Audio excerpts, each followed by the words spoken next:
आप सभी को मेरा नमस्कार। मैं उपस्थित हूँ मुंशी प्रेमचंद जी की एक और कहानी लेकर, जिसका शीर्षक है मंत्र। इस कहानी को जब आप पूरा सुनेंगे तो समझेंगे कि एक सच्चा कर्तव्यनिष्ठ व्यक्ति कभी भी अपने कर्तव्य से विमुख नहीं होता है। सामने वाला उसके साथ कैसा भी व्यवहार करे, लेकिन वो जब करेगा तो भला ही करेगा। तो चलिए शुरू करते हैं कहानी। डॉक्टर चड्ढा एक जाने माने डॉक्टर थे और शहर के रईसों में उनकी गिनती होती थी। अमीरों को अक्सर गोल्फ खेलने का बड़ा शौक होता है। डॉक्टर चड्ढा को भी था। एक दिन शाम को तैयार होकर वो गोल्फ खेलने के लिए निकल ही रहे थे कि तभी देखते हैं कि कुछ लोग एक डोली में किसी को लेकर चले आ रहे हैं और उनके पीछे एक बूढ़ा आदमी लाठी टेकता हुआ चला आ रहा है। थोड़ी देर में वो डोली डॉक्टर चड्ढा के घर के गेट पर रुकती है। बूढ़ा आदमी बाहर से ही अंदर की तरफ झांकता है। वो देखता है कि अंदर कितना विशाल मकान बना है, इतना साफ सुथरा है, तो उसे थोड़ा डर लगता है कि कहीं ऐसा ना हो मैं जाऊं और कोई डांट दे मुझे। अमीरों के घर जाने के भी कुछ सलीके होते हैं शायद। डॉक्टर साहब उसके सामने खड़े तो थे, लेकिन उसकी हिम्मत नहीं हो रही थी कि वो डॉक्टर साहब से कुछ कह पाए। तभी डॉक्टर साहब खुद ही अपनी तरफ से एकदम रौबदार आवाज़ में बोलते हैं, कौन है, क्या चाहिए? अब बूढ़े की थोड़ा हिम्मत पड़ती है तो हाथ जोड़कर कहता है, हुजूर बड़ा गरीब आदमी हूँ, मेरा लड़का कई दिनों से। अभी वो पूरी अपनी बात भी नहीं कह पाया था कि डॉक्टर साहब बोल पड़ते हैं, ठीक है, कल सवेरे आना, अभी मेरे खेलने का समय है और इस समय मैं मरीजों को नहीं देखता हूँ। बड़े लोगों के टाइम टेबल भी बहुत अजीब होते हैं, वो समय के बहुत पाबंद होते हैं। बूढ़ा आदमी बेचारा घुटनों के बल बैठ गया, विनती करने लगा कि डॉक्टर साहब ऐसा मत करिए, लड़का मर जाएगा। 4 दिनों से इसने आंखें नहीं खोली हैं। लेकिन डॉक्टर चड्ढा तो जैसे समय के पाबंद आदमी थे, बस वही एक रट लगाए हुए थे, कल सवेरे आना, कल सवेरे आओ, कल सवेरे, तभी देखेंगे तुम्हारे बेटे को। बूढ़े ने बेचारे ने अपनी पगड़ी उतार कर डॉक्टर के कदमों में रख दी, जैसे कि अपनी इज्जत कोई किसी के कदमों पर रख देता है। इसके बाद शायद उस व्यक्ति के पास कुछ भी नहीं बचता है किसी को देने के लिए। डॉक्टर साहब बस एक निगाह डाल लीजिए, लड़का हाथ से चला जाएगा, हम दोनों बूढ़ा बूढ़ी, हमारा बस यही तो जीने का सहारा है। लेकिन डॉक्टर को दया नहीं आती। उसे लगता है ऐसे उजड़ आदमी तो दिन में कई बार आते हैं और इसी तरह की अपनी रट लगाते हैं कि बस देख लीजिए, इलाज कर दीजिए। डॉक्टर उनकी बात को सुनता ही नहीं है और बस चला जाता है। बूढ़ा बेचारा गाड़ी के पीछे दौड़ता है, चिल्लाता जाता है, सरकार बड़ा धर्म होगा, हुजूर थोड़ी तो दया करिए, बड़ा दीन दुखी आदमी हूँ, संसार में मेरा और कोई नहीं है बाबूजी। लेकिन डॉक्टर कहाँ सुनने वाला था। डॉक्टर गाड़ी में बैठकर चले जाते हैं। बूढ़ा बेचारा देखता रहता है कि शायद अब गाड़ी रुकेगी, शायद अब गाड़ी रुकेगी, लेकिन थोड़ी देर में गाड़ी नज़रों से ओझल हो जाती है और इसी के साथ बूढ़े की सारी उम्मीदें भी ओझल हो गईं। सोचता है कि संसार में क्या ऐसे भी लोग हैं जो केवल अपने मनोरंजन के लिए किसी की जान की भी परवाह नहीं करते, और जबकि इस व्यक्ति का ये कर्तव्य है, ये डॉक्टर है और डॉक्टर तो भगवान का रूप होते हैं। ये सभ्यता दिखाने वाला संसार इतना निष्ठुर, इतना निर्मम कैसे हो सकता है? वो बूढ़ा तो बेचारा उस जमाने के जीवों में था जो किसी के घर में लगी हुई आग को बुझाने में मदद करने वाला था, जो मुर्दे को कंधा देने वाला था, जो किसी के छप्पर को उठाने तो किसी की कलह को शांत करने के लिए सदैव तैयार रहने वाला था। लेकिन जब आज उसे किसी की आवश्यकता थी तो उसने मुंह फेर लिया था। बेचारी डोली जिधर से आई थी वापस वहाँ चली जाती है। बूढ़ा अब किसी डॉक्टर के पास नहीं गया।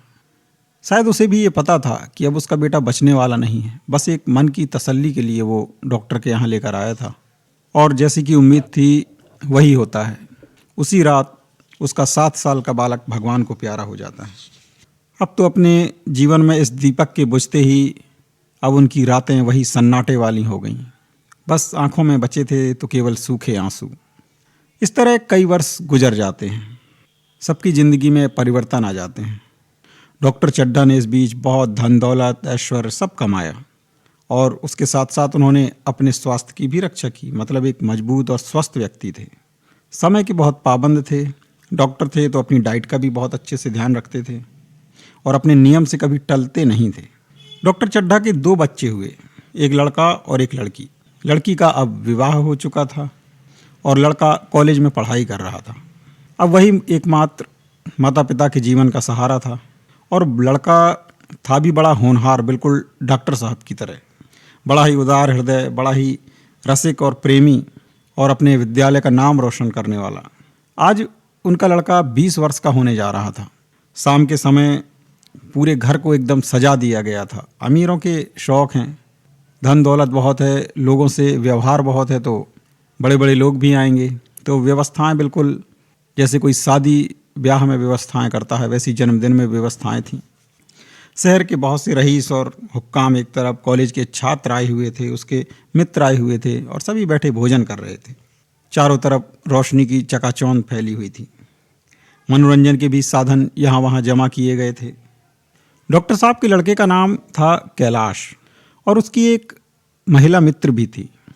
कैलाश चूंकि अभी सभी अपने मित्रों से मिल ही रहा था कि तभी वो अचानक से आती है और कहती है, कैलाश तुम्हारे सांप कहाँ हैं? दरअसल डॉक्टर साहब के लड़के को यानी कैलाश को सांप पालने का बहुत शौक था।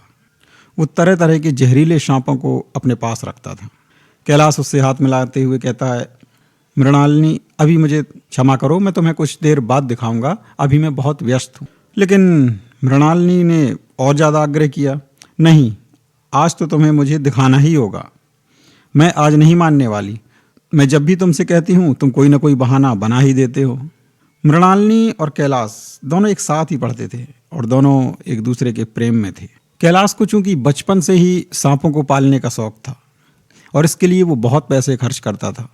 उसे इस चीज़ में ज्ञान भी बहुत था।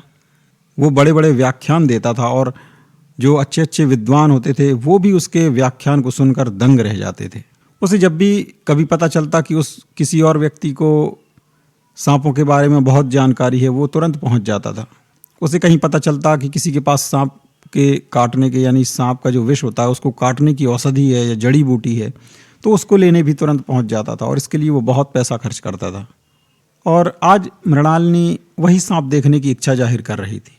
इससे पहले उसने भी कभी इतना जोर देकर इच्छा नहीं जाहिर की थी और आज जब ऐसा मौका था, जब एक उत्सव था, जब वो बहुत व्यस्त था, तब वो और ज़्यादा जिद पकड़ने लगी। कैलाश फिर से कहता है कि अरे मैं कल दिखा दूंगा तुम्हें, अभी तो अच्छी तरह से दिखा भी नहीं पाऊंगा जल्दी जल्दी में। वहाँ आसपास बैठे कुछ लोग और हैं, वो थोड़ा और चढ़ा देते हैं, अरे क्यों नहीं दिखा देते हो, मैडम इतनी देर से आग्रह कर रही हैं, मैडम को तो मना नहीं करना चाहिए। तभी कोई और बीच में बोलने लगता है, अरे कोई अगर और होता इन मैडम की जगह तो अब तक तो बोलना ही छोड़ देता, इतने लोगों के सामने मैडम आग्रह कर रही हैं और ये मना पे मना किए जा रहा है। मृणालिनी थोड़ा समझदार थी, वो समझ गई कि ये सब उस पर रंग चढ़ा रहे हैं। तब वो कैलाश से कह देती है, ठीक है रहने दो, फिर कभी देखते हैं। लेकिन अब कैलाश को रंग चढ़ गया और उसे कहीं ये भी लगा कि शायद मृणालिनी को बुरा लगा है। तो जैसे ही भोजन समाप्त हुआ यानी प्रीति भोज समाप्त हुआ और गाना शुरू हुआ, गीत संगीत शुरू हो गया, तभी कैलाश अपने सभी मित्रों को और मृणालिनी को लेकर अपने उस कमरे में पहुंच जाता है और बीन बजाना शुरू कर देता है, जिसको मऊहर कहते हैं, मऊहर भी कहते हैं एक भाषा में। और इसके बाद कुछ देर वो बीन बजाता है और फिर एक एक सांप को निकाल के दिखाने लगता है। कैलाश को सांपों को संभालने का बहुत अभ्यास था। किसी को गर्दन में डाल लेता तो किसी को हाथ में लपेट लेता। मृणालिनी ये सब करने से उसे मना करती कि अरे गर्दन में मत डालो, बस ज़रा नचा कर दिखा दो।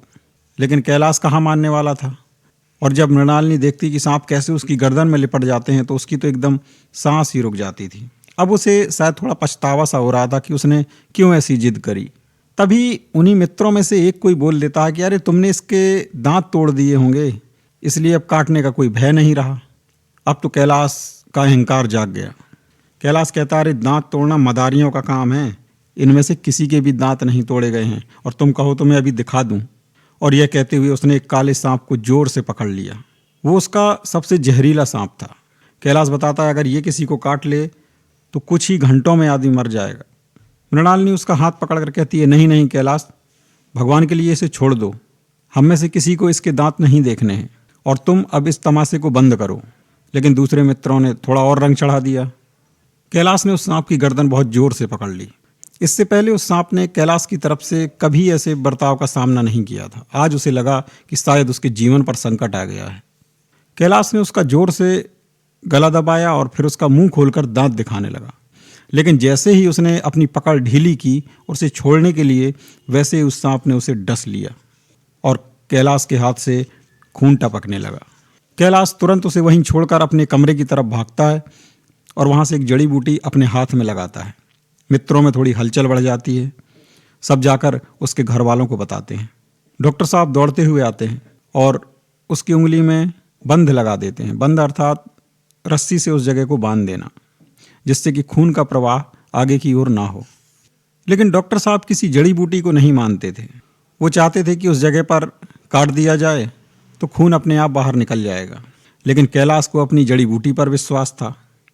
मृणालिनी को जैसे ही खबर मिलती है वो भी दौड़ी दौड़ी आती है।